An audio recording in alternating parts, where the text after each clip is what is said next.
Primeiro, obrigado, Thiago, pelo convite. É um prazer estar com vocês aqui, eu vindo da diversidade também, LGBT.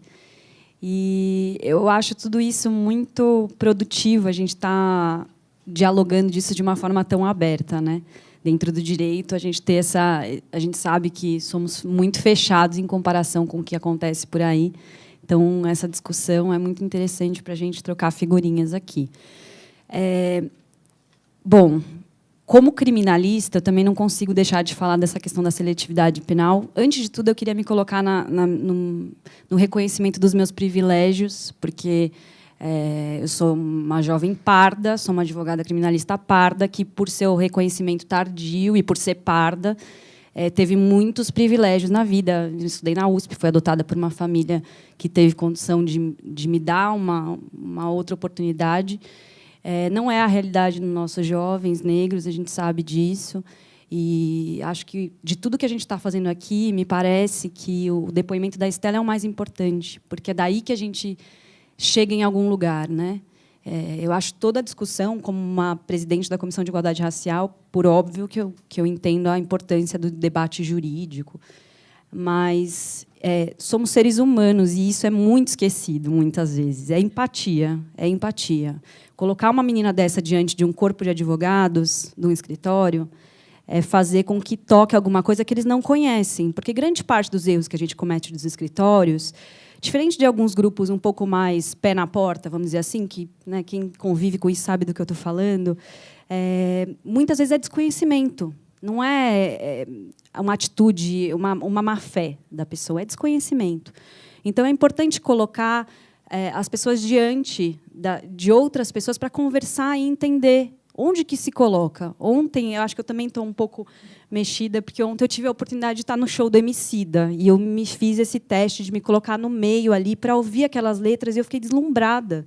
Porque aquilo lá é a realidade do nosso país. Isso aqui não é a realidade do nosso país. A Estela é a realidade do nosso país, e ela mesma reconhece os privilégios dela. Então, o pé na porta, que a gente chama, nada mais é do que pessoas que foram, a vida inteira, tomaram paulada.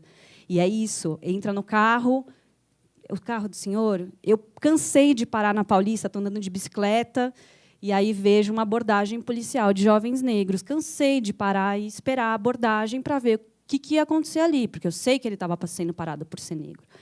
E esse racismo institucional que é o difícil de combater, né? A gente não consegue modificar a cabeça das pessoas, e acho que nem isso seria uma tarefa indevida. Eu acho que, do ponto de vista da empresa, né, dos escritórios de advocacia, que acho que é isso que a gente está tentando fazer aqui, e é um pouco do que a gente faz na Comissão de Igualdade Racial, eu acho que são 3 posicionamentos que eu acredito que sejam as formas de lidar com essa questão. Primeiro, quem está lá dentro é negro, e, como a Estela diz, não reconheço pessoas, não consigo me identificar, olho para cima no quadro de sócios e não vejo ninguém.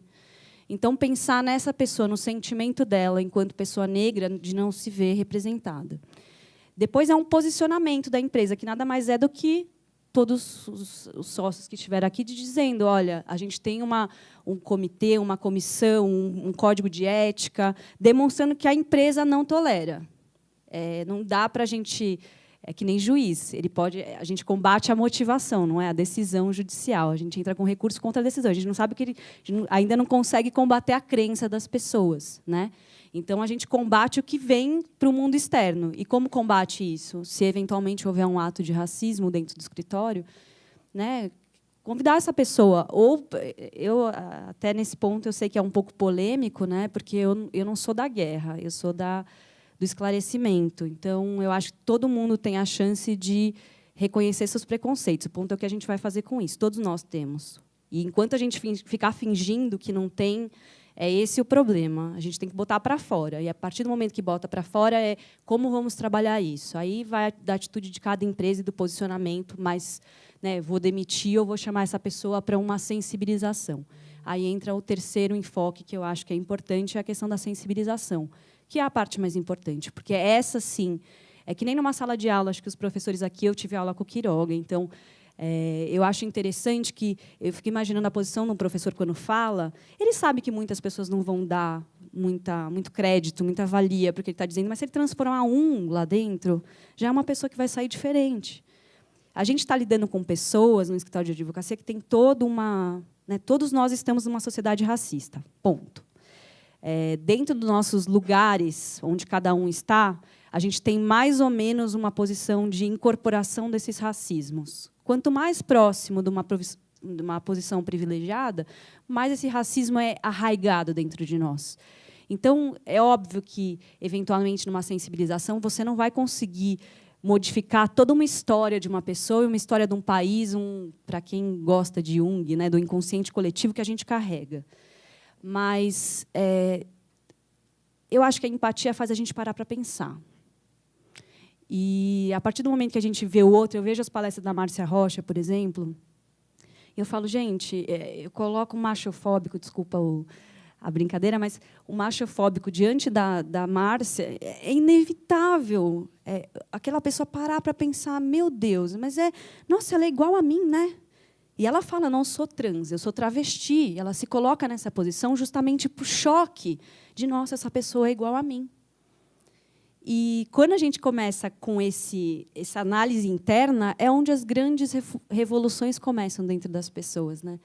Então, de tudo que eu vejo aqui, do ponto de vista da comissão, o que a gente está tentando na comissão é isso, trazer eventos, trazer formas de criar nesses 3 enfoques, né? Tanto levar os jovens negros para os escritórios de advocacia, a gente está com um projeto, a gente vai ter um evento agora, dia 23, até convido todos, a Ana da Pluraliza vai estar, o Cagé, que é do César, vai estar presente também, falando um pouco sobre essas iniciativas, como que a gente faz para trazer os jovens.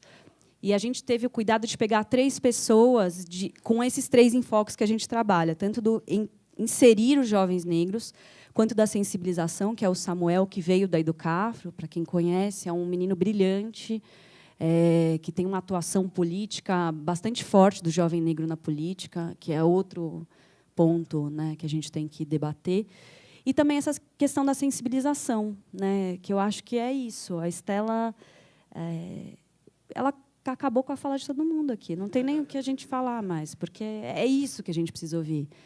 A partir desse reconhecimento de, olha, o que essa pessoa está passando, é justo. A gente sabe que o país não é justo, mas dentro da nossa empresa, né, a gente pode promover algumas ações afirmativas. E acho que eu entendo o posicionamento do cliente, mas eu acho que está na hora. A gente tem que... Eu vi uma frase do Jim Carrey há pouco tempo atrás, que não tem nada melhor do que alguém autêntico, porque a autenticidade quebra tudo.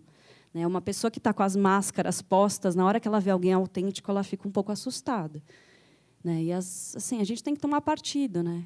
A gente não está aqui para... Não veio na vida de passagem para, né, não deixar uma estela, 1000 estelas, 1000 pessoas aí que têm talentos, porque eu também tinha esse reconhecimento das cotas, eu também, quando eu estava fora disso, eu também tinha dificuldade de entender. Aí eu comecei a ir nas reuniões da Educafro e comecei a entender.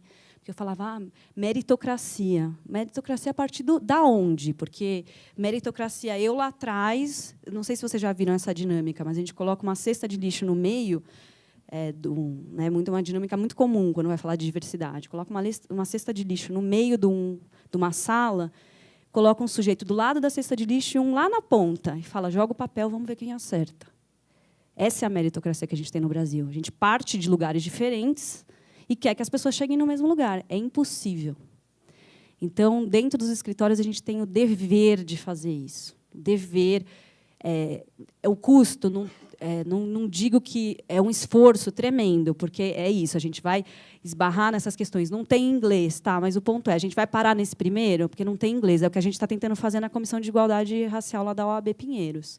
A gente está tentando fazer um convênio com alguma escola de inglês e os sócios de escritório, né, têm esse poder, né, de não parar nesse primeiro obstáculo que surge. Porque é óbvio que contratar um jovem negro é muito mais difícil que contratar um jovem branco. A gente não tem dúvida nenhuma disso. Porque o jovem branco, muito provavelmente, veio para ter chegado a uma posição no Pinheiro Neto, no Matos Filho, ele vem de uma faculdade boa, ele tem um ensino bom. Né? Então, é mais difícil? É mais difícil, mas o ponto novamente, né, a gente tem que assumir as as nossas posições enquanto seres humanos e enquanto profissionais. Que tipo de profissionais nós queremos ser? Aquele que vai fazer o mais do mesmo ou aquele que vai tentar transformar um pouco do nosso país, que é o dever da nossa profissão, não é? Nossa profissão tem uma responsabilidade social, né, que é indubitável. Então, da parte da comissão, a gente é super nova, a comissão da OAB Pinheiros não existia, passa até por o meu reconhecimento e a minha colocação nesse lugar de uma forma forte, depois do meu trabalho da Educaf, porque eu vejo uma dificuldade de penetração de algumas pessoas e eu acho que eu tenho que fazer alguma coisa em relação a isso, porque, de fato, a advocacia nos coloca em espaços que outras pessoas não ocupam. E isso é fundamental para que a gente possa trazer a voz dessas pessoas, a representatividade, que é isso que a gente faz, né? Representa as pessoas. E essas vozes precisam ser levadas. Então, a partir do momento que eu vi que não havia uma comissão de igualdade racial na OAB, eu provoquei, né? Falei, e aí, gente, a gente não tem uma comissão aqui, nós estamos num bairro, Pinheiros, né? Um bairro que é majoritariamente branco, tem pouquíssimas pessoas brancas. Eu fui questionada mas você não está querendo promover desigualdade? Ainda tem essa fala. E tudo bem ter. O ponto é o que a gente vai fazer com ela. E é com esse pensamento que eu gostaria de encerrar a minha colocação, dizendo a gente não tem problema ter o preconceito. Falar que a gente não tem, que não, é inumano. A gente está numa sociedade, a gente tem essas coisas introjetadas, é inumano. E a gente tem que botar para fora para que a gente possa trabalhar, porque, senão, a gente não chega em lugar nenhum. Queria agradecer mais uma vez o Thiago pelo convite. Obrigada.